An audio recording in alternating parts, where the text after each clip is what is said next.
যেটা আসলে মানে তখন পরিস্থিতিটা কি ছিল বা সাইফুদ্দিনের সঙ্গে কি কথা হচ্ছিল যে আমরা টেস্ট করার ব্যাপারে?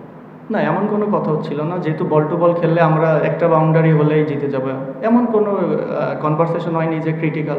নর্মাল যে একটা বাউন্ডারির খেলা ছিল। Last two questions.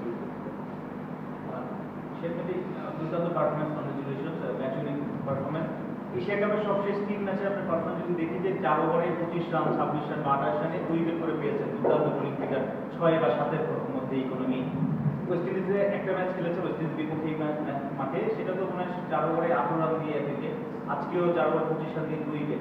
উনি রেগুলার আসলে 6 বা 7 এর ইকোনমিতে 3 উইকেট বোলিং করেন, কিন্তু প্রায় সময় দেখা যায় আপনি বেস্ট ইলেভেনে নেই। এটা আনলাকি বা আন্ডার রেটেড মনে হয় কিনা নিজেকে, যে উইকেট পান সবসময় দলের প্রয়োজনে পাওয়ার প্লেতে নতুন বলে কিংবা পুরাতন বলে বোলিং করেন, কিন্তু সবসময় রেগুলার বেস্ট ইলেভেনে জায়গা হয় না।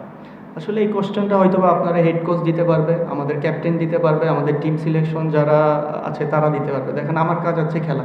তো আপনি যেটা কোশ্চেন করছেন যে আমার জন্য ডিফিকাল্ট, আসলে সিম্পল। আপনারও একটা আমি কোশ্চেন করি, আপনি যে চ্যানেলে চাকরি করেন, 1 মাস এই চ্যানেলে 1 মাস ওই চ্যানেলে চাকরি করলে অবশ্যই আপনার জন্য এটা কমফোর্টেবল না। সেম থিং আমার জন্য ডিফিকাল্ট, বাট চেষ্টা করতেছি। ভালো। প্ল্যান দেখেন, সবাই সবার নিজস্ব প্ল্যান নিয়েই মাঠে আসে।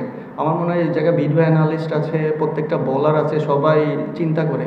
বাট আপনি যদি চিন্তা করেন পাওয়ার প্লে এমন একটা জায়গা, তো এই জায়গা ভালো বল করা ডিফিকাল্ট, এবং এই টাইপ কন্ডিশনে আর কি। তো হ্যাঁ, বলাররা আমি বলবো যে কামব্যাক করছে, এটা এক্সেপশনাল, যে আসলে এরকম একটা স্টার্টের পরে বলাররা যাবে কামব্যাক করছে, এটা হ্যান্ড স্টপ টু বলার। আপনার দেখা যায় যে কোনো একটা ওভারে যদি 10-12 আসে, স্টিল আপনি আপনার বোলিং স্পেলটা শেষ করেন 24-25 এবং এটা নিয়মিতই দেখা যায়। যে একটা আজকেও যেমন একটা ওভারে 13 এসেছে, পরে 3 ওভারে আপনি 12তে শেষ করেছেন। এইটা আপনি কিভাবে করেন নিয়মিত? না, এটা নিয়মিত না, এটা দেখা যাচ্ছে আপনি 4 ওভার বল করলে হয়তো বা 1-2 ওভার আপনার খারাপ যাবে, বাট দেখা যাচ্ছে সেই সময় আপনার যে এক্সিকিউশন করতেছেন ওটা পারফেক্ট হয় না। বাট আফটার যে আমি 3 ওভার এক্সিকিউশন ভালো করছি, এটা মানে এক্সিকিউশনের উপর ডিপেন্ড করে, এবং অল অ্যাবাউট সিচুয়েশন কি ম্যাটার করে ওটার উপর ডিপেন্ড করে আমি চেষ্টা করি। Last one. মেহেদী, আপনি যেটা বললেন যে টিম সিলেকশন নিয়ে ডেফিনেটলি কোচ বা সিলেক্টর বা টিম ম্যানেজমেন্ট তারা উত্তর দিতে হবে, কিন্তু আপনার কাছে কি মানে এক্সপ্লেন করা হয়েছে বলতে হবে আপনি যেখানে থাকছেন না, কি কারণে এখানে নাই, এই ব্যাপারগুলো কি এক্সপ্লেন করা হয়? না, এটা আমার সাথে কখনো ডিসকাস করেনি, বাট আমার কাজ আছে খেলা। দেখেন অ্যাজ এ প্লেয়ার হিসেবে প্রথমত বাংলাদেশ টিমে খেলা একটা গর্বের বিষয়, প্রাইডের বিষয়। তো সেটা আমি 10 ম্যাচ পরে খেলি আর রেগুলার খেলি, এটা ইম্পর্টেন্ট।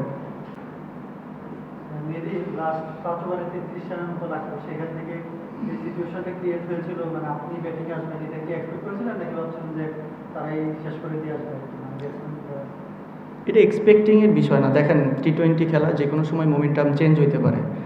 ওরা যেমন 6 ওভারে 80 রান করে 1 উইকেট ছিল, পরে ওরা অত রান করতে পারে নাই, বাট ক্রিকেট এমন এনিথিং ক্যান। তো সবার প্রিপেয়ার্ড থাকাটা খুব ইম্পর্টেন্ট আমার কাছে মনে হয়। আপনি যখন সব ধরনের খেলার খবর পেতে সাবস্ক্রাইব করুন। সঙ্গে থাকুন খেলার পাতার।